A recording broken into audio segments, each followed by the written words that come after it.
Se você se apressar, me alcançará. Se frear, eu o alcançarei.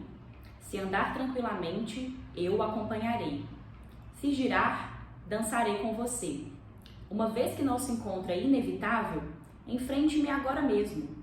Sou a sua sombra interior, aquela que ri por trás da ilusão que você chama de realidade. Paciente como uma aranha, engastada como uma joia em cada um dos seus instantes, você compartilha comigo a sua vida. Ou se você recusar, não viverá na verdade. Você poderá fugir até o fim do mundo. Eu estarei sempre do seu lado. Desde que você nasceu, sou a mãe que não cessa de lhe dar a luz. Alegre-se então. Apenas quando você me concebe, sua vida ganha sentido.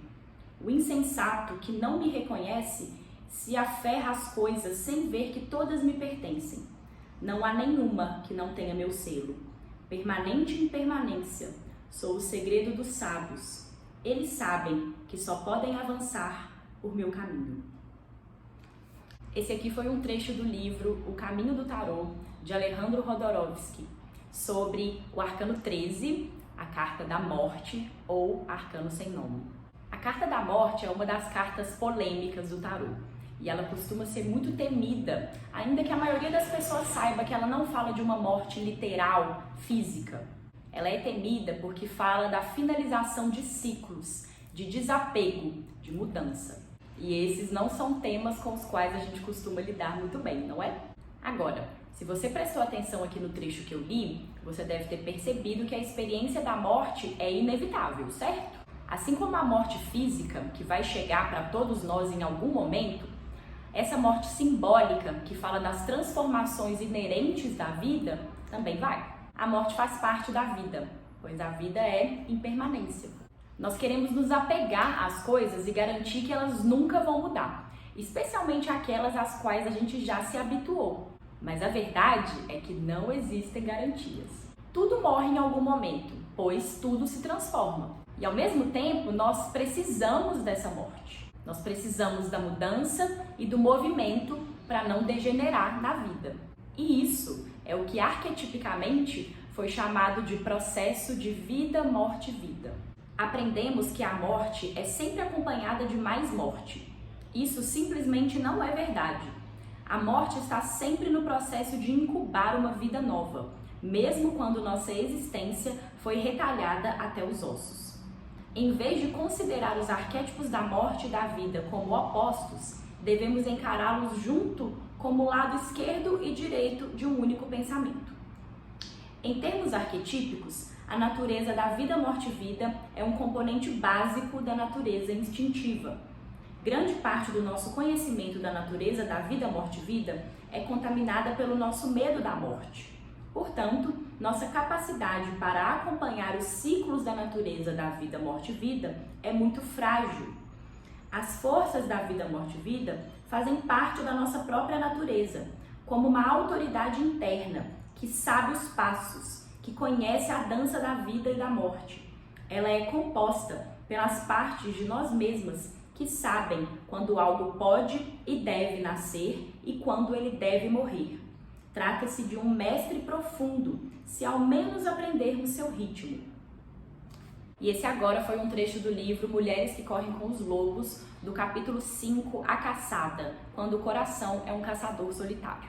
E aqui nesse trecho ficou muito claro como todo processo de morte contém em si um processo de vida. A morte está sempre gerando vida. Para entender essa metáfora, basta a gente pensar na natureza, na forma como as plantas que morrem, elas secam, caem e se tornam adubo para novas plantas nascerem. E se a gente passa a compreender essa lógica de forma realmente profunda, a gente começa a se relacionar com os nossos processos de vida, morte e vida de forma muito mais leve. A gente só sofre com os processos de fechamento de ciclos se a gente se apega à forma como a coisa era, como a coisa estava sendo até aquele momento. Mas isso é naturalmente um fechamento para o novo, uma dificuldade de me abrir para as novas possibilidades que a vida está trazendo para mim.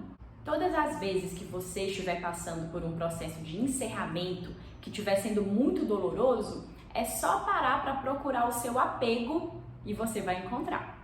Se existe dor, é porque em algum nível você está preso à forma como a coisa é e desejando que ela se mantenha assim indefinidamente. E com medo do que vem a seguir, desse novo que é desconhecido, que é incerto e que não tem garantias. Por outro lado, eu posso também me abrir para essa mudança entendendo que a coisa pode ser muito melhor do que foi até aqui.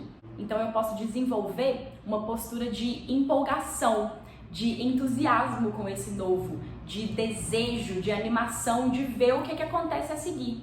E aí eu trago uma citação da Clarissa Pinkola, que é a autora de Mulheres que Correm com os Lobos, em que ela diz: encontrar o entusiasmo em vez do medo nas trevas da regeneração, que é exatamente isso que eu acabei de falar.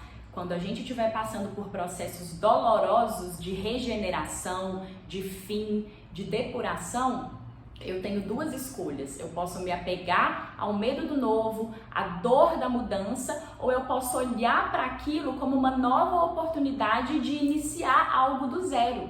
E aí isso passa a ser empolgante, passa a ser animador. Eu estou me vendo diante de um vazio, diante de um novo início, onde eu posso cocriar qualquer coisa que eu quiser. Bom, eu espero que esse conteúdo tenha sido relevante para você e em breve eu vou falar mais profundamente sobre cocriação e manifestação. Até a próxima!